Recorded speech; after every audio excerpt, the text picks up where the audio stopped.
नमस्कार दोस्तों, welcome back to exam prep sensei. तो दोस्तों, आज हमने यूपी टेट 2026 का पेपर जैसा प्रश्न मॉडल सेट तैयार किया है, जिसमें हमने प्रीवियस ईयर के क्वेश्चंस भी शामिल किए हैं। तो आज आपके सामने हम 30 बहुत ज़्यादा इम्पोर्टेंट क्वेश्चंस डिस्कशन करेंगे और आप इनको पेपर देने से पहले एक बार ज़रूर देख के जाएं। कहीं ना कहीं ये पेपर में आपके आने की संभावना बहुत ज़्यादा है। तो चलिए शुरू करते हैं आज की इस वीडियो को। आपके सामने पहला प्रश्न है, कमल का पर्यायवाची क्या है?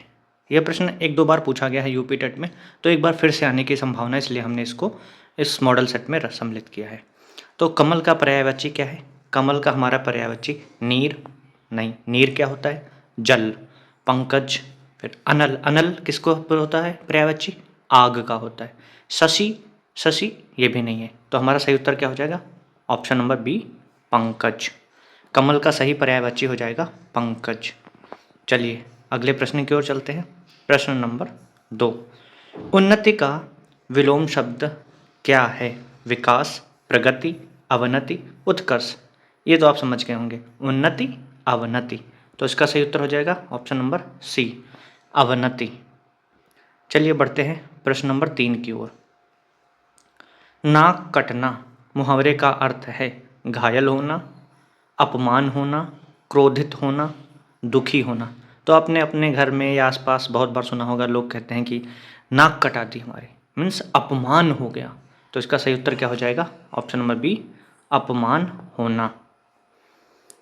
अगले प्रश्न की ओर बढ़ते हैं। प्रश्न नंबर 4, जो कभी नहीं मरता के लिए एक शब्द क्या है?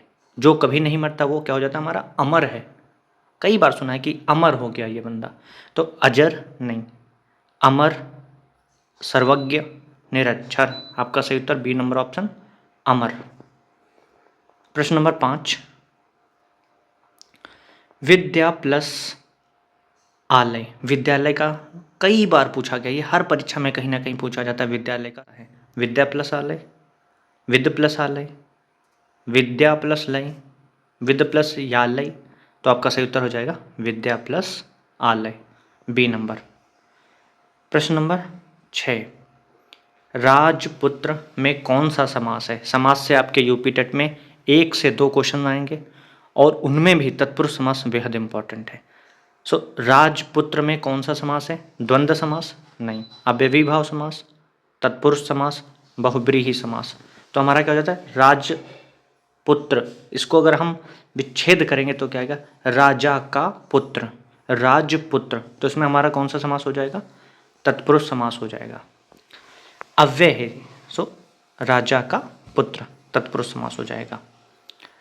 प्रश्न नंबर 7, दुर्भाग्य में उपसर्ग है दु, भाग्य, दुर, अभाग्य। तो हमारे जो उपसर्ग होते हैं अ, अनु, प्र, दुर, दुस, नी, तो उनमें से हमारा क्या हो जाएगा? ये उपसर्ग दुर। आपका सही उत्तर हो जाएगा दुर, ऑप्शन नंबर सी। प्रश्न नंबर 8 की ओर बढ़ते हैं। मानवता में प्रत्यय है मान, वता, ता, नव। तो आप सभी को पता होगा प्रत्यय क्या है? प्रत्यय जो पीछे जोड़े जाते हैं, शब्द के पीछे जिनका योग होता है वो हमारे प्रत्यय कहलाते हैं। तो इसका क्या हो जाएगा सही उत्तर? मानवता, मानव प्लस ता, मानवता। तो इसका हमारा सी ऑप्शन करेक्ट हो जाएगा, मानवता, ता। प्रश्न नंबर 9 की ओर बढ़ते हैं। हिंदी की मानक बोली क्या है? अवधी, ब्रज, खड़ी बोली या भोजपुरी? तो हिंदी भाषा की जो मानक बोली होती है वो खड़ी बोली कहलाती है। प्रश्न नंबर 10 की ओर बढ़ते हैं। गंगा का पर्यायवाची है जानवी, सरयू, गोमती, नर्मदा। तो गंगा का जो पर्यायवाची होता है हमारा जानवी हो जाएगा। आप सभी एक बार इसको ध्यान से पढ़ लेना, जानवी। प्रश्न नंबर 11, सत्य का विलोम है सत्य, असत्य, मिथ्या, न्याय, धर्म। सही उत्तर हो जाएगा हमारा सत्य, असत्य। प्रश्न नंबर 12, हाथ पीले करना का अर्थ है हाथ गंदे करना, विवाह करना, बीमारी होना, पूजा करना। तो हाथ पीले करना, कई बार सुना होगा, हाथ पीले करना मीन्स विवाह करना। इसके हाथ पीले कर दो मीन्स इसका विवाह कर दो या शादी कर दो। प्रश्न नंबर 13, जो दूसरों का भला करे, दयालु, परोपकारी, समाज सेवी या सज्जन। जो दूसरों का भला करेगा वो क्या हो जाएगा हमारा? परोपकारी। परोपकार करता है दूसरों के लिए, तो वो हमारा परोपकारी कहलाता है। प्रश्न नंबर 14, नीलकंठ में कौन सा समास है? नीला है कंठ जिसका, अर्थात हमारा क्या हो जाता है? कर्मधार है। तो पहला ऑप्शन दिया था आपका कर्मधार है, द्विगु समास, बहुव्रीहि समास, तत्पुरुष समास। कर्मधारय समास में क्या होता है कि नीला है कंठ जिसका, इस प्रकार है जो, जब ये इस प्रकार का इस्तेमाल होता है वहाँ पे हमारा कर्मधारय समास कहलाता है। तो नीलकंठ में हमारा कर्मधारय समास हो जाता है। प्रश्न नंबर 15 की ओर चलते हैं। रामचरितमानस के रचयिता हैं। रामचरितमानस के रचयिता कबीरदास, सूरदास, तुलसीदास, रहीम। तो हमारे रामचरितमानस के रचयिता क्या हो जाते हैं? तुलसीदास। और तुलसीदास ने रामचरितमानस को किस भाषा में लिखा है? हमारा अवधी भाषा में लिखी गई है रामचरितमानस। और रामचरितमानस के रचयिता हमारे तुलसीदास जी हो जाते हैं। प्रश्न नंबर 16, सूरसागर। ये यूपी टेट में 4-5 बार प्रश्न पूछा गया है कि सूरसागर किसकी रचना है? तुलसीदास, कबीरदास, सूरदास, रहीम। बच्चे कई बार इसमें जो है कंफ्यूज हो जाते हैं, उसको कबीरदास टिक कर देते। तो सूरसागर नाम से ये पता, सूरसागर तो सूरदास की हो जाएगी। आप नाम से ही इसको याद रखना, सूरसागर, सूरदास। प्रश्न नंबर 17, गोदान के लेखक हैं।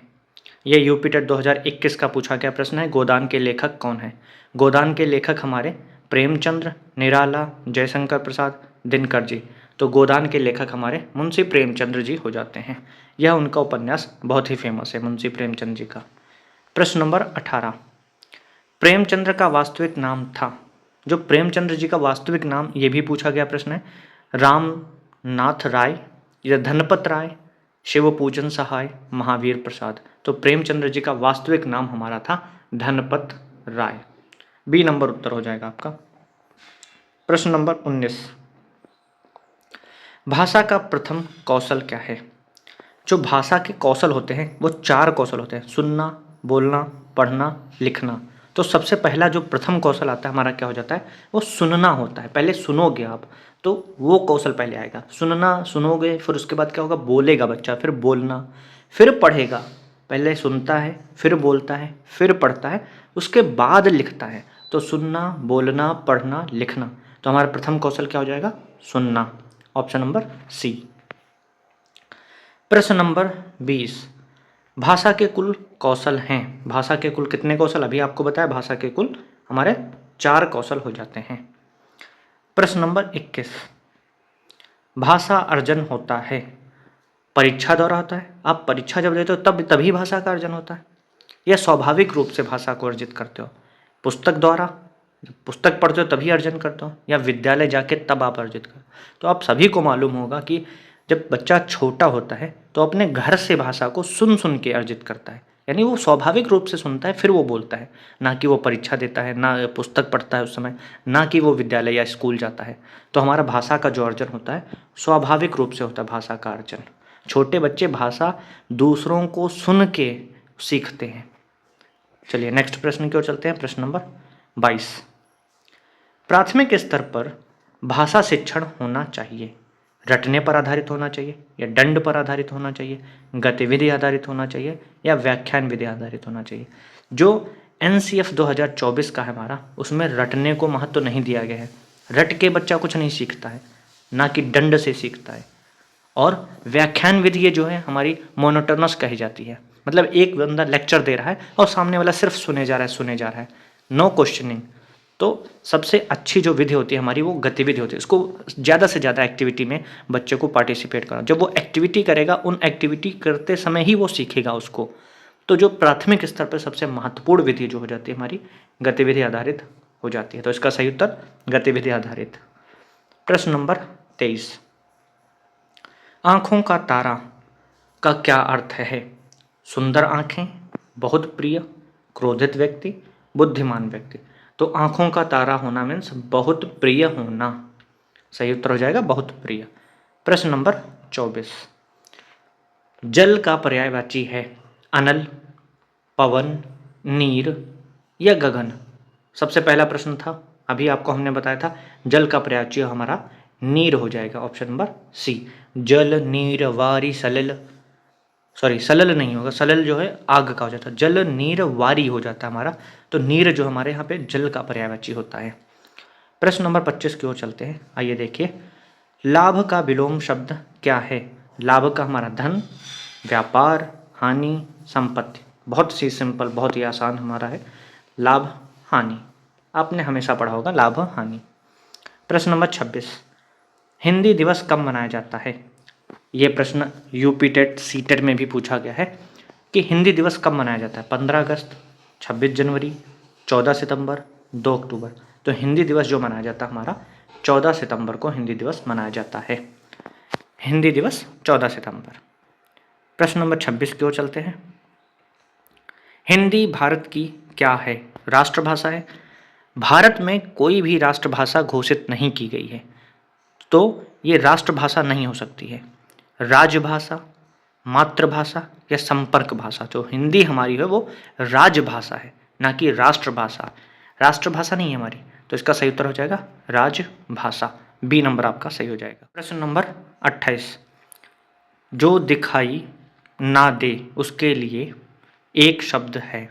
जो दिखाई ना दे, विशाल, विशाल तो बहुत बड़ा हो जाता है, अदृश्य, निराकार, अपार। जो दिखाई ना दे हमारा उसका सही उत्तर हो जाता है अदृश्य, यानी दृश्यहीन या अदृश्य। चलिए प्रश्न नंबर 29, भाषा सीखने का प्राकृतिक क्रम क्या है? पढ़ना, बोलना, सुनना, लिखना, या सुनना, बोलना, पढ़ना, लिखना, या तीसरा लिखना, पढ़ना, बोलना, सुनना, या चौथा ऑप्शन बोलना, सुनना, पढ़ना, लिखना। आपको अभी ऊपर बताया कि सबसे पहले बच्चा सुनता है, फिर बोलता है, फिर उसके बाद पढ़ता है और लास्ट में वो लिखता है। तो आपका सही उत्तर हो जाएगा बी नंबर, सुनना, बोलना, पढ़ना, लिखना। आपके ये 4 कौशल भी हो जाते हैं। यही 4 कौशल है जिसमें सबसे पहले सुनेगा बच्चा। चलिए आज की इस वीडियो का आखिरी प्रश्न, यूपी टेट में हिंदी शिक्षण का मुख्य उद्देश्य क्या है? जब आप हिंदी शिक्षण कराते हो तो उसका उद्देश्य क्या है? व्याकरण रटाना, भाषा दक्षता का विकास, साहित्य पढ़ाना, परीक्षा पास कराना। जो हिंदी शिक्षण होता है उसमें परीक्षा पास कराना कभी भी उद्देश्य नहीं होता है, ना कि व्याकरण रटाना होता है और ना साहित्य से परिचित कराना होता है।